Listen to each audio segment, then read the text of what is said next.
Hallelujah hallelujah hallelujah hallelujah hallelujah hallelujah hallelujah. शरीर की जितनी भी कमजोरियां हैं, नसों की कमजोरियां हैं, इन दुष्ट आत्माओं को झिड़कता हूं यीशु के नाम से, out in the name of Jesus. यीशु के नाम पर इन शरीरों से निकलकर क्रूस के नीचे जल जाओ, क्रूस के नीचे जल के राख हो जाओ। कैंसर की बीमारी, रक्तस्राव की बीमारी, शरीर में ढीलेपन की, आलसपन की बीमारी, नसों की कमजोरी की बीमारी, यीशु के नाम पर अभी और इसी वक्त आपके शरीरों, आत्माओं, हृदयों को छोड़कर क्रूस के नीचे जल के राख हो जाए। बोले आमीन आमीन। यीशु के नाम पर be healed and cleansed in the name of Jesus. आमीन। प्यारे भाई प्यारी बहन, प्रार्थना करते जाना, अपनी अपनी चंगाई के लिए राह देखना। यरीको का अंधा रास्ते में बैठा हुआ अपनी चंगाई की प्रतीक्षा कर रहा था, राह देख रहा था। यीशु भीड़ के साथ उस रास्ते से गुजर रहे थे। वो जोर से चिल्लाया, ओ ईसा नासरी, दाऊद के पुत्र, मुझ पर दया कर। ओ ईसा नासरी, दाऊद के पुत्र, मुझ पर दया कर।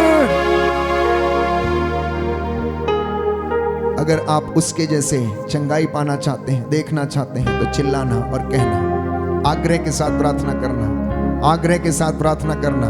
लूकस का सुसमाचार अध्याय 1 पद संख्या 37। प्रभु के लिए कुछ भी असंभव नहीं है, प्रभु के लिए कुछ भी असंभव नहीं है। वो पर्वतों को हिलाने वाला परमेश्वर है। प्यारे भाई प्यारी बहन, वो अपनी चप्पल एदोम पर रखता है। आकाश उसका सिंहासन, पृथ्वी उसका पावदान है। जो उसके पास जाता अंधकार में कभी नहीं भटकता। राइट नाउ एवरी बॉन्डेज यीशु के नाम पर जले और जल के राख हो जाए। टूटे आपके जीवन से क्रोध का बंधन, ईर्ष्या का बंधन, गलत संबंधों का बंधन, अपने ऊपर अपनी इंद्रियों पर वश नहीं कर पाने का बंधन। ऐसी तमाम दुष्ट आत्माएं यीशु के नाम पर आज आपके जीवन से कैंसिल करते हैं, खारिज करता हूं यीशु के नाम पर। उसने कहा, जिसके लिए तुम खोल दोगे उसके लिए खुल जाएगा, और जिसके लिए बंद कर दोगे उसके लिए बंद रहेगा, उसे कोई खोल न सकेगा। क्योंकि परमेश्वर ने दाऊद के घराने की कुंजियां यीशु के कंधों पर डाल दी, और यीशु ने अपने चेलों को, पेतरुस को ये कहते हुए कुंजियां प्रदान की, मैं तुम्हें स्वर्ग राज्य की कुंजियां प्रदान करता हूं। जिस पर हाथ रखोगे वो चंगे होंगे, जिसके पापों को क्षमा करोगे वो क्षमा होंगे, जिस पर हाथ रखोगे वो चंगे होंगे। वो लूकस मार्कुस का सुसमाचार अध्याय 16 पद संख्या 17। मुझ में विश्वास करने वाले मुझसे भी बड़े और महान काम करेंगे। इस वक्त महसूस करना, आपके बंधन टूट रहे हैं प्यारे भाई प्यारी बहन। दुश्मनी से कुछ लोग पीड़ित हैं, दुश्मनी का बंधन, क्रोध का बंधन, क्षमा नहीं कर पाने का बंधन, अकेलेपन का बंधन, जिद्दीपन का बंधन, बुरी आदतों का बंधन, नशे का बंधन, ड्रग्स का बंधन, बीड़ी, सिगरेट, तंबाकू, ऐसी तमाम बातें जो परिवारों में व्याप्त हैं, यीशु के नाम पर आज अभी और इसी वक्त निकले और जल के राख हो जाए। आपके शरीरों, परिवारों को छोड़े और क्रूस के नीचे जल के राख हो जाए। बोले आमीन आमीन हालेलुया हालेलुया। ध्यान से सुनना। भी हम अंदरूनी रोगों के लिए इस वक्त प्रार्थना करेंगे। The internal sicknesses what we have within us, आंतरिक चोटें जो मन में लगी हुई हैं। बाहर से तो हम सुंदर दिखते हैं, हंसते भी हैं, लेकिन अंदर हमारे घाव हैं। कुछ सवाल हमारे ऐसे हैं जिनका जवाब हमें नहीं मिलता है। कुछ लोगों के जीवन में प्रेम का अभाव है, इसलिए वो प्रेम पाने के लिए इधर उधर तरसते रहते हैं। कुछ लोगों में अटेंशन सीकर वाली दुष्ट आत्मा, हमेशा अटेंशन सीख करने की उनपे ये ललक रहती, दिल पर चोट लगी हुई है। मनुष्य विकसित तो हुआ है, होने के साथ साथ उसके लिए रोटी, कपड़ा और मकान की आवश्यकता है। हो सकता है आपका पिता या आपकी माता क्रोधी रही हो सकता है आपका पिता लफंगा हो या गलत काम करता हो सकता है वो आपके साथ कठोर व्यवहार किया, आपकी माँ ने या आपके पिता ने या किसी भी व्यक्ति ने। हो सकता है आपके पेरेंट्स ने आपको समय नहीं दिया, प्यार नहीं किया, इसलिए आज वो अपने अंदर उस प्यार को पाने के लिए आप हमेशा दौड़ते रहते हैं। हो सकता है आप में से कुछ लोग अकेलेपन के शिकार हैं। दे फील ऑलवेज सैड, उनका मुंह लटका रहता है, चेहरे पर खुशी नहीं रहती है, उन्हें सैड सॉन्ग गाने की ज़्यादा आदत रहती है, कुछ लोगों को गुनगुनाने की, अपने ही काम करने की, ऐसी तमाम छोटी छोटी समस्याएं और हमारे जीवन को नष्ट करती हैं। हो सकता है बच्चों को प्यार नहीं मिला है माता पिता से, इसलिए अब वो कहीं अन्यत्र प्यार खोजने की कोशिश करते हैं। हो सकता आपका प्री नेटल यानी कि गर्भावस्था का जो समय था वो बहुत ज़्यादा कठोर बीता। पापा ने मम्मी को उस दौरान मारा, मम्मी बहुत ज़्यादा दर्द से कराहती रही, जूझती रही, और आपने उस दर्द को अपने अंदर गर्भ के समय महसूस किया। आज तक वो आपका प्री नेटल एक्सपीरियंस आपके साथ है। आप हो सकता है उदासी के शिकार हैं, हो सकता है हीन भावना के शिकार हैं, इसलिए हो सकता है इंफीरियोरिटी कॉम्प्लेक्स है, हो सकता है आपको अपना शरीर अच्छा नहीं लगता, दूसरों का अच्छा लगता है आपको शरीर, हो सकता है आप में आत्मविश्वास की कमी है, हो सकता है आपकी ज़िंदगी में और परिवार में उदासी है, अकेलापन है, बच्चे की हंसी उड़ाई गई, हो सकता है शरीर का शोषण किया जब आप 8 साल के थे, 9 साल के थे, 10 साल के थे, किसी टीचर ने, किसी अध्यापक ने आपको अब्यूज़ किया, ज़बरदस्ती से आपके शरीर को नुकसान पहुंचाने की कोशिश की, और वो चोट आज तक आपके दिल पे है और आप उस व्यक्ति को क्षमा नहीं कर पाते हैं। ये आंतरिक चोट जो अंदर लगी हुई है, आज उससे हम रिलीज होने के लिए प्रार्थना करेंगे, क्योंकि वो आंतरिक चंगाई दाता है, वो आंतरिक चंगाई हमें देता है प्यारे भाइयों और बहनों। इसलिए आंतरिक चंगाई के बाद हम एक दूसरे को क्षमा के लिए प्रार्थना करेंगे। तो बचपन में हो सकता है कक्षा में बच्चे की हंसी उड़ाई गई, नीचे दिखाया गया, भरी सभा में आपके अधिकारी ने आपको जलील किया हो सकता आपको डांटा हो सकता आपके मन में भय है, ऊंचाई से डर लगता है, पानी से डर लगता है, अंधेरे से डर लगता है, और आप अपने ही कमरे में अपनी ही चीज़ों से, परछाई से किसी को डर लगता है। ये फोबिया, ये फियर, ये आंतरिक चोटें आपके हो सकता है शरीर में है, मन में है, हृदय में। आंखों को बंद करना इस वक्त और याद करना कोई ऐसी बात जो आपकी ज़िंदगी में है जिसे आप भूल नहीं पाते हैं। आंसू बहा रहे हैं, किसी ने आपके शरीर का गलत उपयोग किया जब आप छोटे थे, आपके भाई ने, बहन ने, कज़न ने, चाचा ने, चाची ने, या किसी ने भी आपके साथ गलत रिश्ता बनाने की कोशिश की। बीते जीवन की घटनाओं को नए सिरे से आज देखना, और प्रभु आपको चंगाई प्रदान करेगा। ऐसा कुछ भी नहीं है जो प्रभु के लिए असंभव है, उसके लिए सब कुछ संभव है। आंखों को बंद करें, आंतरिक चंगाई के लिए इस वक्त हम प्रार्थना करेंगे। आंतरिक चंगाई दाता आ जाइए, आकर के चंगा कर दीजिए। आंतरिक चंगाई दाता आ जाइए, आकर के चंगा कर दीजिए। आंतरिक चंगाई दाता आ जाइए, आकर के चंगा कर दीजिए। आंतरिक चंगाई दाता आ जाइए, आकर के चंगा कर दीजिए। घायल है दिल और टूटा है मन, घायल है दिल और टूटा है मन, घायल है दिल और टूटा है मन। घायल है दिल और टूटा है मन। मुझको गले से लगा लीजिए, मुझको गले से लगा लीजिए।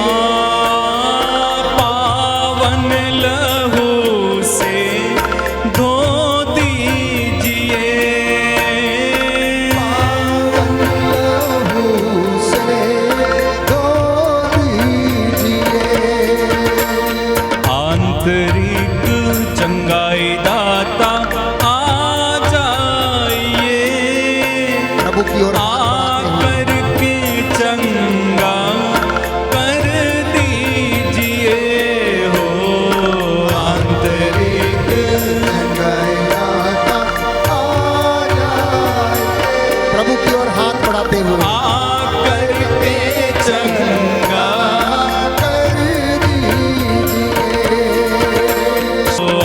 हर एक चंगाई दाता आ जाइए, आकर के चंगा कर दीजिए, आकर के चंगा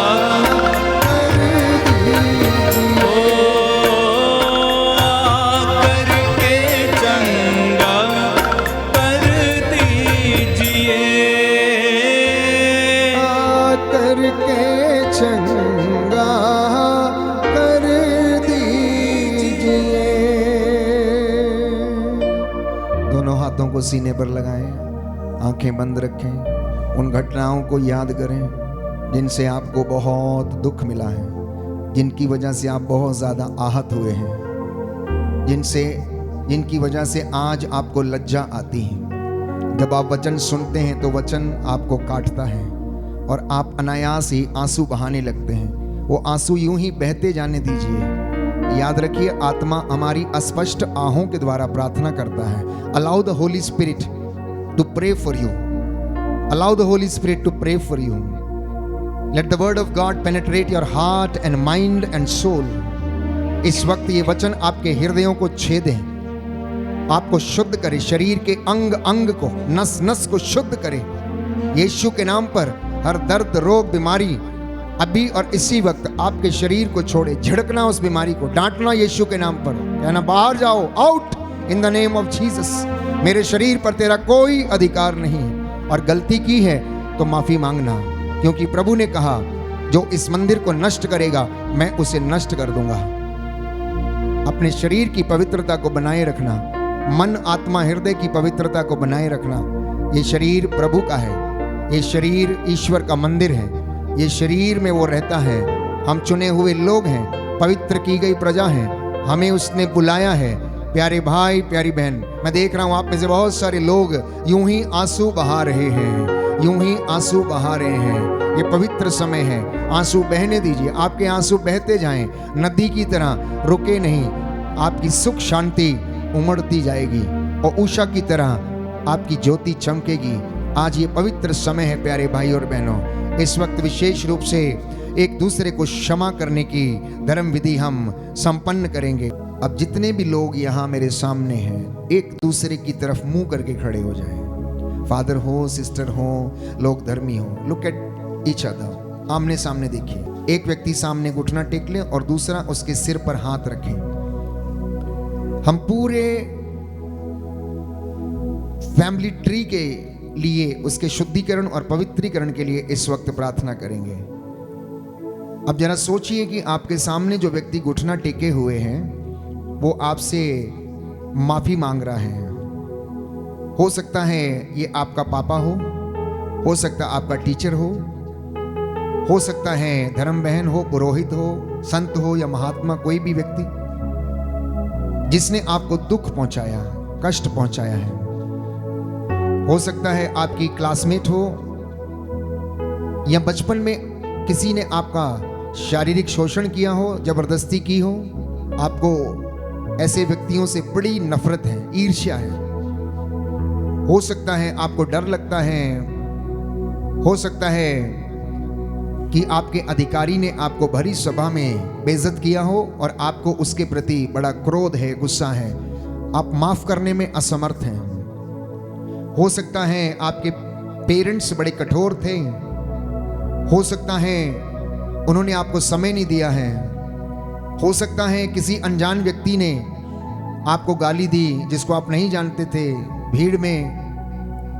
हो सकता है कई ऐसी बातें जो आप अपने मन में अभी तक रख के बैठे हैं। हो सकता है आपका पिता बहुत शराब पीकर घर में आता था, मारपीट करता था आपसे, मम्मी से, पापा, सबसे। हो सकता है रिश्तेदारों में आपकी बनती नहीं है, हो सकता है संतान ने आपको धोखा दिया है। यह समय है एक एक व्यक्ति को क्षमा करने का, माफ करने का। प्रभु ने कहा यदि तुम माफ करोगे तो तुम्हें भी माफ किया जाएगा, यदि तुम दोगे तो तुम्हें भी दिया जाएगा। ऊपर उठी हुई पूरी की पूरी नाप तुम्हारी झोली में डाल दी जाएगी। इसलिए क्षमा करो और तुम्हें भी क्षमा किया जाएगा।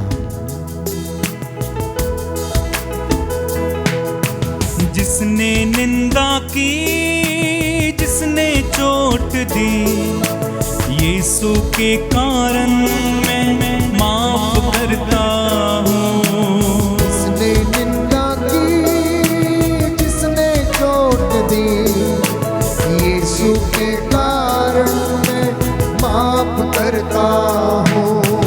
दुख जिसने दिया, घायल किया, दुख जिसने दिया, घायल किया, दुख जिसने दिया, घायल किया, जिसने दिया, घायल किया, यीशु के कारण मैं माफ करता हूँ। यीशु के कारण मैं माफ करता हूँ। यीशु के कारण, यीशु के कारण, यीशु के कारण, यीशु के कारण, यीशु के कारण मैं माफ करता हूँ। यीशु के कारण मैं माफ करता हूँ। यीशु के कारण मैं माफ करता हूँ। यीशु के कारण मैं माफ करता हूँ। खड़े हो जाइए। अब दूसरा व्यक्ति घुटना टेकेगा। उसी प्रक्रिया को हम दोहराएंगे फिर से।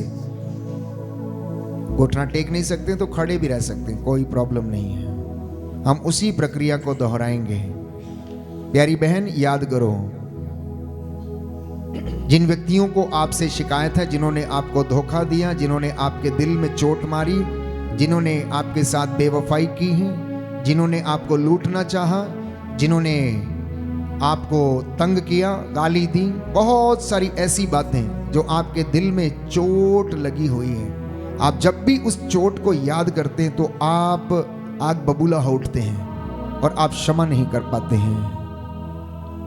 आप जरा सोचिए कि वो व्यक्ति आपसे क्षमा मांगने की कितनी कोशिश कर रहा है, पर ऐसा संभव नहीं हो पा रहा है।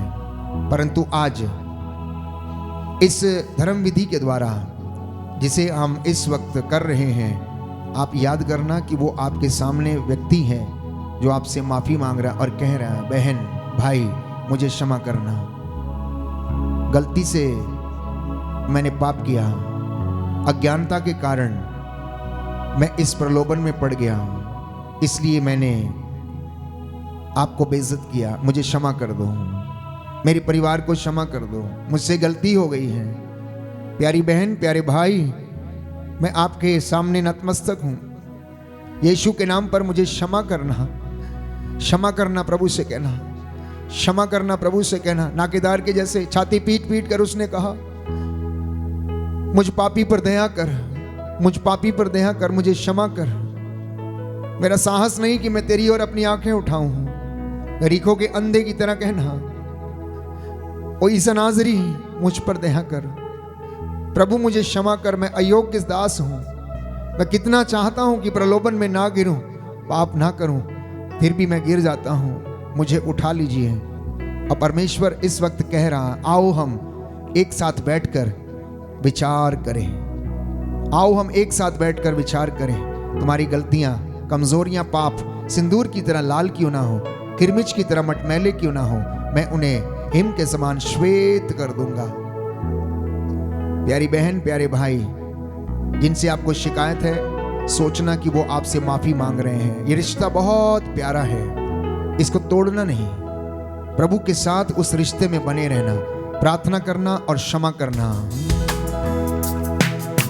बहकाने वाली मोह माया को यीशु के कारण मैं त्याग देता हूँ।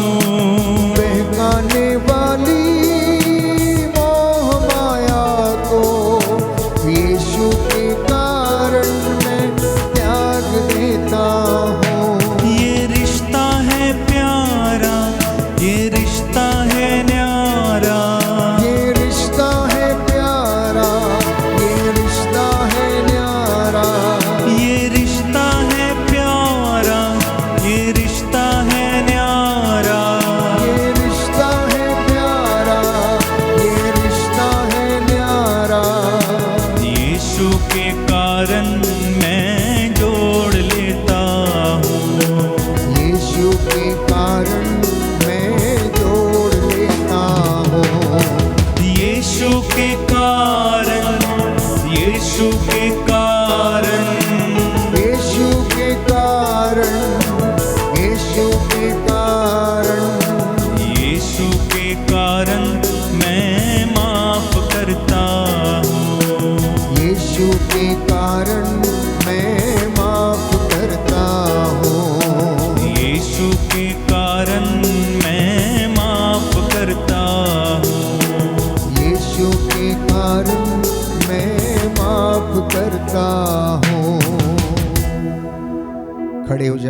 पवित्र वेदी की ओर दृष्टि दौड़ाइए।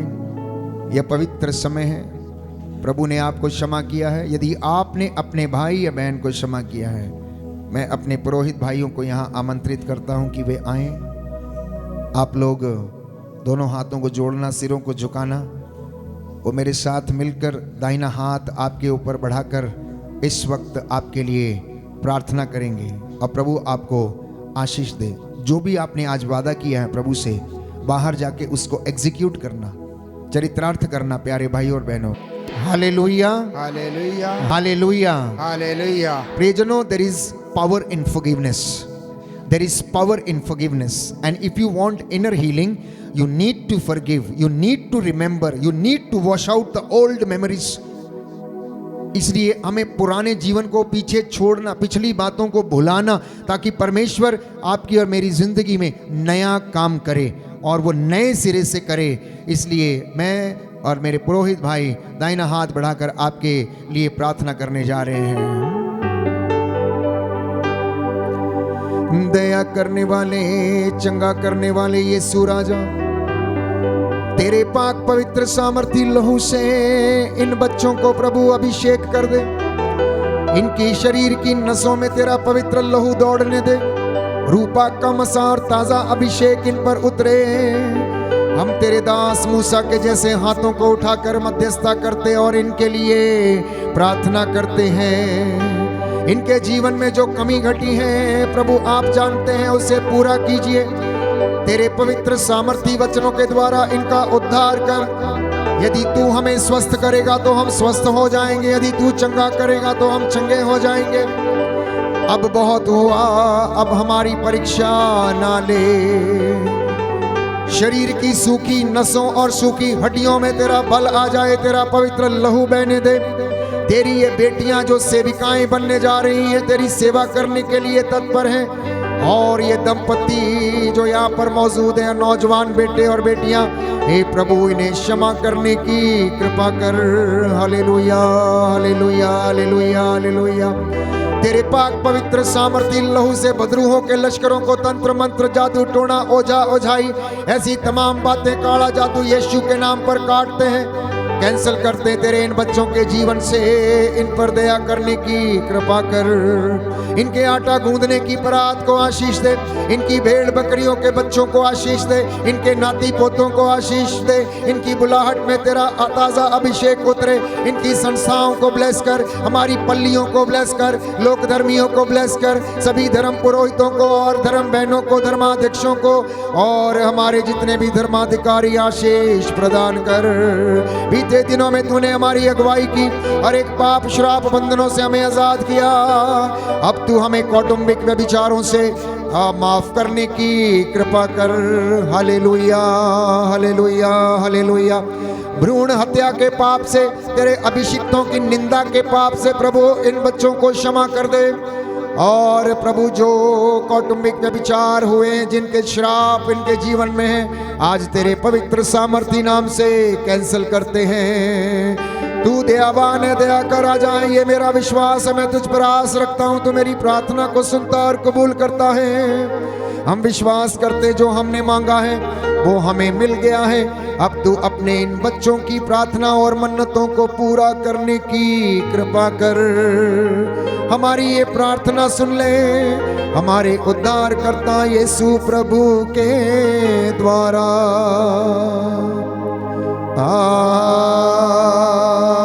आमीन, आमीन,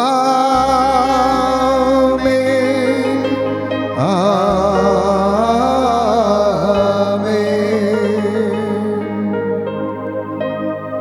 दोनों हाथों को जोड़ना, सीने पर लगाना, महसूस करना प्रभु के प्रेम को, उसके प्यार को महसूस करना, उसकी कुर्बानी को याद करना, उसके अभिषेक को जो उसने अभी इस वक्त आपको दिया है उसको महसूस करना। प्यारे भाई, प्यारी बहन, वो हमसे बेइंतहा मोहब्बत करता है, इसलिए वो हमसे मिलने के लिए आता है, हमें देखने के लिए आता है, बातचीत करने के लिए आता है, हमें बातचीत करने के लिए आता है।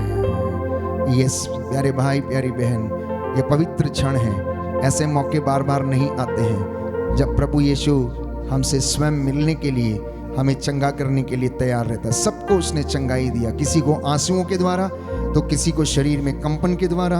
आपकी सारी मन्नतें जो जो आपने मांगी थी आज वो पूरी हो गई हैं। चरित्रार्थ करना, उसको अपनी जिंदगी में उसके प्रेम को महसूस करना, उसको अंगीकार करना, हृदय में विश्वास करना, वचन को अपने हृदय पर अंकित करना और कहना, प्रभु मैं तेरा बेटा हूँ। बोलिए, प्रभु मैं तेरा बेटा हूँ, प्रभु मैं तेरी बेटी हूँ, प्रभु मैं तेरा दास हूँ, प्रभु मैं तेरा दास, प्रभु मैं तेरी दासी हूँ। प्रभु मैं तेरी दास, मैं वादा करता हूँ मैं वादा करता हूँ मैं तुझ में रहूँगा मैं तुझ में रहूँ और तू मुझ में रह।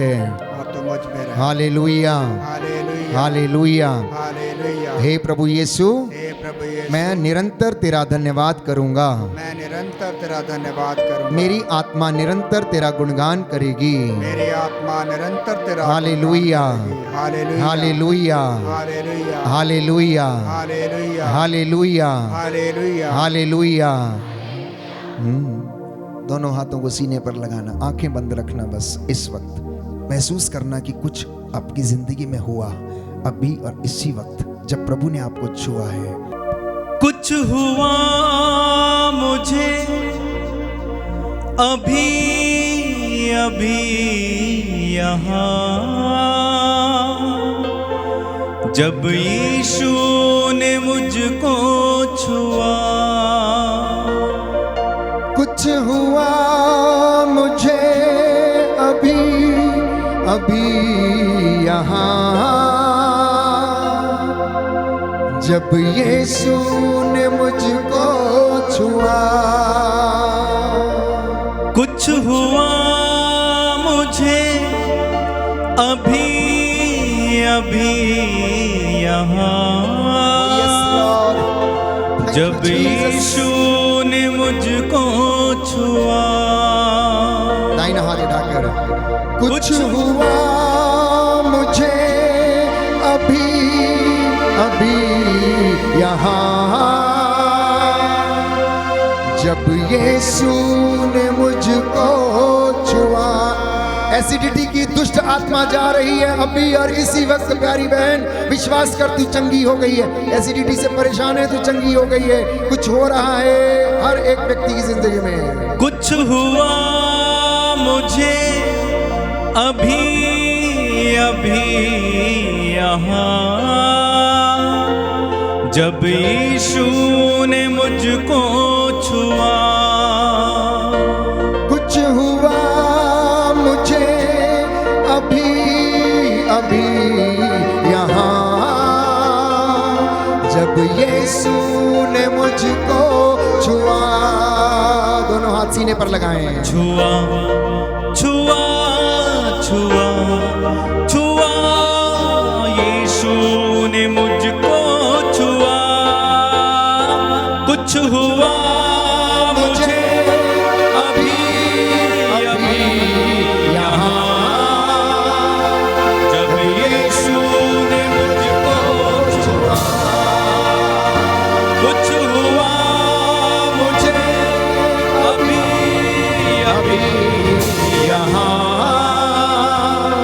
जब यीशु ने मुझको छुआ। कुछ हुआ मुझे अभी अभी यहाँ, जब यीशु ने मुझको छुआ। महसूस करना कि आपकी जिंदगी में क्या हुआ। किसी को यूरिन इन्फेक्शन है, चंगा हो गया है। किसी की नसों की कमजोरी है, आप चंगे हो गए हैं। आने वाले दिनों में आप प्रभु की गवाही देने के लिए तैयार रहना। बस आप विश्वास करना और ईश्वर की महिमा देखोगे। यीशु ने मार्था से कहा, मार्था मार्था, क्या मैंने तुमसे ये नहीं कहा कि विश्वास करोगी तो ईश्वर की महिमा देखोगी? जो बातें मनुष्यों के लिए असंभव है, ईश्वर के लिए संभव है। लूकास का सुसमाचार अध्याय 18 पद संख्या 27। Everything is possible for the Lord, nothing is impossible for him, therefore enjoy and sing praises to him. आनंदित होकर उसकी स्तुति करना, प्रशंसा करना। उसने आपके सारे बंधनों को तोड़ा है। आज you have been delivered right now. यीशु के नाम पर सब स्वतंत्र हो गए, आजाद हो गए। वो छुए और लोग चंगे ना हो, ऐसा हो नहीं सकता है। वो अभिषेक दे और लोग चंगे ना हो, ऐसा हो नहीं सकता। मेरा प्रभु महान है प्यारे भाइयों और बहनों। वो सृष्टि करता, जीवन दान देने वाला, चंगा करने वाला, उद्धार करता परमेश्वर है। इसलिए घुटना टेक कर साष्टांग प्रणाम करना प्यारे भाई प्यारी बहन। वो हमारे बीच में आया, उसने हमें चंगा किया, आनंदित किया, वचन सुनाया, माफ किया। ये समय है उसके आशीर्वाद को ग्रहण करने का। जैसे आप घरों में निकलते समय बड़ों का आशीर्वाद लेते हैं, इस वक्त हम परम प्रधान यीशु, इस वेदी पर विराजमान सच्चा जिंदा खुदा, जीवितों का परमेश्वर, आदि अंत, अल्फा ओमेगा, प्रथम और अंतिम, जिसके अधिकार में भाग्य, मृत्यु, जीवन सब कुछ है, वो आपको ब्लेस करे, उन्नति प्रदान करे। परमेश्वर ने मूसा से कहा, हारून से कहो कि अपने बेटों से कहे कि इजरायलियों को इस प्रकार आशीर्वाद दिया करे। शांति का परमेश्वर आपको शांति दे, उन्नति का परमेश्वर आपको उन्नति प्रदान करे, और वो सामर्थी प्रभु आपके आगे आगे चले और आशीर्वाद प्रदान करे। इस महान संस्कार को संपूर्ण रूप से प्रभु को हम धन्यवाद दें और उसका आदर करें।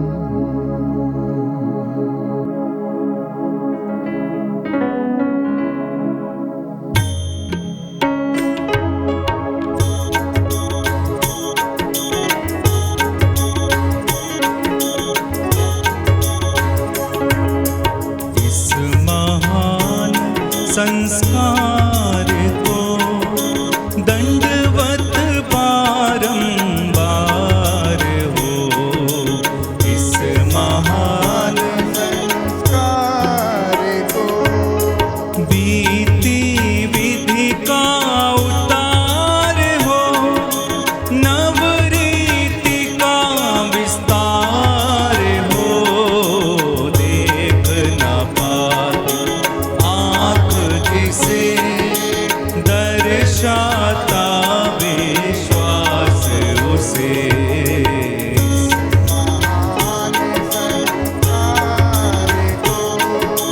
पिता और पुत्र ईश्वर को महिमा गान निरंतर हो, उन्हीं से प्रस्तुत आत्मा को संग सम्मान स्तुति सदा हो, इस महान संस्कार को दंडवत बारंबार हो, इस महान संस्कार को